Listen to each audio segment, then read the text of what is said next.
अरे क्यों मार रहे हो? इतनी बूढ़ी औरत है, शर्म कर लो, थोड़ी शर्म कर लो। दोस्तों, हमारा आज का ये वीडियो शुरू करने से पहले हम आपको बता दें कि इसे देखने के बाद आपको एडवेंचर भले ही महसूस ना हो, लेकिन हैरानी जरूर होगी।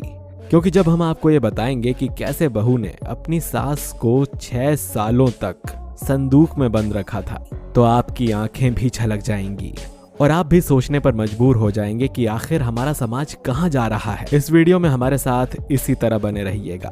दोस्तों, ये किस्सा हमारे भारत का ही है, जहां पर करीब 55 साल की एक महिला अचानक से ही घर से गायब हो गई। घर वालों ने पुलिस को फोन किया।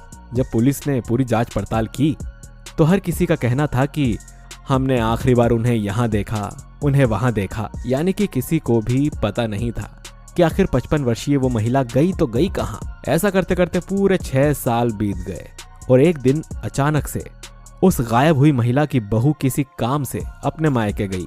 त्योहार का समय चल रहा था तो घर के बाकी सदस्यों ने सोचा कि क्यों न घर की सफाई की जाए, और जब बहू के कमरे में मौजूद संदूक को खोला गया तो हर कोई हैरान रह गया। दोस्तों, ये वही संदूक था जिसे खोलने से बहू ने सबको मना करके रखा था।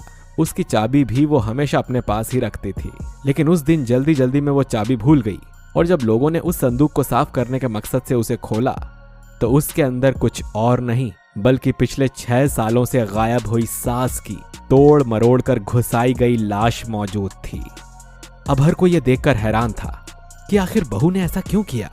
दोस्तों, हमें पता है कि आपको इसके बारे में सुनने के बाद ऐसा महसूस हो रहा होगा कि ये कोई क्राइम पेट्रोल का एपिसोड बताया जा रहा है। पर दोस्तों, आप माने या ना माने, हमारी जिंदगी किसी क्राइम पेट्रोल के एपिसोड से कम नहीं है, जहां हम हर रोज इस तरह की चीजें होते हुए देखते हैं। आज हालात ये हो गए हैं कि ये समझ नहीं आता कि किस पर विश्वास किया जाए और किस पर नहीं। क्योंकि जहां तक हम एक तरफ ये देखते हैं कि घरेलू उत्पीड़न के चलते कई सारी महिलाओं को काफी कुछ सहना पड़ता है, जहां दहेज के चक्कर में उन्हें मारा पीटा जाता है, यहां तक कि मार तक डाला जाता है, तो वहीं हमें ऐसे मामले भी सुनने देखने को मिलते हैं जहां पर झूठे दहेज के केस में परिवार वालों को सजा हो जाती है। मतलब आजकल लोग इतना ज्यादा दोगलापंती करने लगे हैं कि किसके पक्ष में किस तरह का फैसला किया जाए किसी को कुछ समझ नहीं आता। तभी तो 498A और 304B का नाम कानूनी धाराओं का आज गलत इस्तेमाल किया जा रहा है, क्योंकि आप इसे इस तरह समझ सकते हैं कि ये कोई कानूनी धारा ही नहीं है, बल्कि वो हथियार है जो कभी भी किसी भी हंसते खेलते इंसान की पूरी जिंदगी उजाड़ सकता है। और सिर्फ उस इंसान को ही क्यों, उसके पूरे परिवार को इसका खामियाजा भुगतना पड़ता है। असल में भारत सरकार ने ये धाराएं उन महिलाओं के लिए बनाई थी जो दहेज प्रताड़ना का शिकार होती हैं, ताकि इस तरह की महिलाओं के बचाव में ससुराल पक्ष पर सीधे कार्यवाही हो सके। लेकिन दोस्तों, अगर साफ सुथरे तौर पर बताया जाए तो आज की नारी सब पर भारी वाला कॉन्सेप्ट बड़े जोरों शोरों से चल रहा है। तभी तो इस तरह के जितने भी मामले दर्ज होते हैं उनमें से आधे से ज्यादा तो फर्जी होते हैं, क्योंकि वो जमाना चला गया जब ससुराल वाले मिलकर महिलाओं पर उत्पीड़न करते थे और महिलाएं चुपचाप बैठकर सहती थीं। आज की नारियां सहना तो दूर की बात है, उल्टा घुमाकर भी रख देती हैं, और अगर ज्यादा शान पट्टी की गई तो कानूनी धाराओं को हथियार की तरह लेकर अपने पूरे परिवार वालों के सीने में भौंक देती हैं। जिसके बाद तो भाई साहब, लड़की के ससुराल वालों की पूरी जिंदगी लगभग खत्म समझिए। दोस्तों, यूपी में 2014 की इस धारा के तहत 17,436 महिलाएं गिरफ्तार हुई थीं, जिसमें से 60% महिलाएं अभी भी जेल की हवा खा रही हैं। लेकिन असली सच्चाई तो यह है कि इनमें से अधिकतर महिलाएं झूठे केस में डाली गई हैं। ऐसा कई बार होता है जहां पर छोटी छोटी उम्र की लड़कियां इस केस में जेल के अंदर हो जाती हैं, और जब वो बाहर निकलती हैं तो न ही उनकी शादी होती है और न ही वो किसी को मुंह दिखाने के लायक रह जाती हैं, क्योंकि उनकी अपनी भाभी ने उनके ऊपर केस किया होता है। अब आपको सुनने में ये सारी चीजें काफी मेलोड्रामिक लग रही होंगी, लेकिन दोस्तों, ये बिल्कुल सच है। हम कहते हैं कि मात्र कुछ लड़कियों के साथ ही ऐसा होता होगा, लेकिन आप खुद ही सोच लीजिए जिनके साथ होता होगा उन पर क्या बीतती होगी। अब दोस्तों, ये पहलू जितना सच है उतना ही सच ये भी है कि इतनी खतरनाक धाराओं के बावजूद ससुराल वाले घर की बहू पर जोर जबरदस्ती करते हैं। अब दोस्तों, ये पहलू जितना सच है उतनी ही सच ये बात भी है कि इन सारी खतरनाक धाराओं के बावजूद ससुराल वाले घर की बहू पर जोर जबरदस्ती करते हैं और बार बार दहेज की मांग करते हैं। इसके अलावा भी घर की बहू के साथ कई सारी ऐसी चीजें होती हैं जिनको बताने के लिए हमारे पास शब्द ही नहीं है, और फिर भी परिवार वाले छूट जाते हैं। जिस चीज का अंदाजा आपको इस बात से लग गया होगा कि अभी हमने आपको जो यूपी का आंकड़ा बताया था उसमें से 40% केस ऐसे ही रफा दफा हो गए, क्योंकि पुलिस वालों को घूस देकर या फिर अपना पक्ष मजबूत करके घरेलू हिंसा झेल रही महिलाओं की बात को दबा दिया जाता है।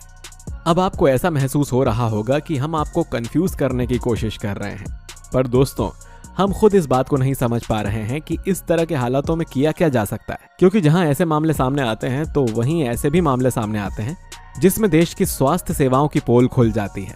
अभी हाल ही में एक मामला सामने आया है जहां झारखंड के करेड़ी गांव में सुनील नाम के एक व्यक्ति रहते हैं जिनकी पत्नी का नाम सुरजी था। दोस्तों सुरजी गर्भवती थी और जब उसे लेबर पेन शुरू हुआ तो सुनील को कुछ भी समझ में नहीं आ रहा था, क्योंकि वो जिस गांव में रहते थे वहां पर ना ही कोई सड़क थी और ना ही कोई व्यवस्था, जिसकी वजह से उनके गांव में कोई भी एम्बुलेंस पहुंच नहीं सकती थी। इसीलिए सुनील और उनके परिवार वालों ने सुरजी को एक खाट पर लिटाया और गांव के करीब बने सामुदायिक भवन तक सभी के सभी सुरजी को उठाकर पैदल ही चले गए। पर दोस्तों जब सुनील और उसके परिवार वाले सामुदायिक भवन पहुंचे तो वहां पर एक भी डॉक्टर मौजूद नहीं था और वहां की स्वास्थ्य व्यवस्था इतनी बेकार थी कि क्या ही बताएं। ऐसे में समय पर इलाज ना मिलने की वजह से सुरजी और उसके बच्चे की मृत्यु हो गई। दोस्तों इस घटना के बाद लोगों ने अपना गुस्सा जरूर दिखाया और स्वास्थ्य अधिकारियों ने भी अपनी खामियों पर पर्दा डालने में कोई कसर नहीं छोड़ी, लेकिन व्यवस्था वैसी की वैसी ही रही। और ये तो एक केस है, ऐसे ना जाने कितने सारे केस हमारे देश में हमें देखने को मिलते हैं जहां पर ठीक तरह की स्वास्थ्य व्यवस्था ना हो पाने की वजह से लोगों को बिना किसी वजह के मौत के मुंह में जाना पड़ता है। स्वास्थ्य व्यवस्था होती तो आज सुनील की बीवी और बच्चा दोनों जिंदा होते और उसके घर में भी खुशियों की किलकारी गूंज रही होती। लेकिन ऐसे ना जाने कितने सुनील होंगे जो आज अपना पूरा परिवार एक ही पल में खो देते हैं। अब दोस्तों हम इस तरह की चीजों पर क्या बोलें, हमें कुछ समझ में नहीं आता। मतलब हम अपने देश को जापान और अमेरिका जैसे देशों की तरह डेवलप बनाना चाहते तो हैं, लेकिन हम ये भूल जाते हैं कि आखिर आबादी गांव में रहती है और अगर उन्हें ही सही सुविधा नहीं मिलेगी तो भला हम किस तरह अपने आप को विकसित कह पाएंगे। सरकार के पास इसका जवाब हो या ना हो, लेकिन आप हमें इसका जवाब कमेंट में जरूर दीजिएगा। दोस्तों हमारी बात यहीं पर खत्म नहीं होती, क्योंकि अब हम आपको ऐसी घटना के बारे में बताने वाले हैं जिसे सुनने के बाद आप वाकई में सोच में पड़ जाएंगे। दोस्तों ये मामला उत्तर प्रदेश के गाजियाबाद का है, जहां पर रीता नाम की 30 साल की महिला अपने 10 साल के विवाहित जीवन से बिल्कुल भी खुश नहीं थी। जी हाँ, रीता की शादी को हुए पूरे 10 साल बीत गए थे, लेकिन उसका और उसके पति का एक बार भी शारीरिक संबंध नहीं बना था और इसी वजह से कई बार इन दोनों के बीच झगड़े भी होते थे। ना सिर्फ उसके साथ कोई भी शारीरिक संबंध बनाकर उसकी पीढ़ी को आगे बढ़ने दे रहा था, बल्कि ये उसे मारता पीटता भी बहुत था कि उसके पति का कहीं और चक्कर चल रहा है, जिस वजह से इन दोनों के बीच काफी बहस भी हुई। लेकिन 10 सालों से एक ही चीज को सहते सहते रीता परेशान हो गई और उसने अंत में इस खतरनाक काम को अंजाम दिया। अब दोस्तों इस तरह की चीजें सुनकर तो हमारा दिल सच में दहल उठता है। आपका इनके बारे में क्या कहना है, हमें कमेंट करके जरूर बताइए। और इसी तरह के वीडियोस को लगातार देखने के लिए हमारे इस वीडियो को लाइक और चैनल को सब्सक्राइब करना बिल्कुल ना भूलिएगा। मिलते हैं अगले वीडियो में। शुक्रिया।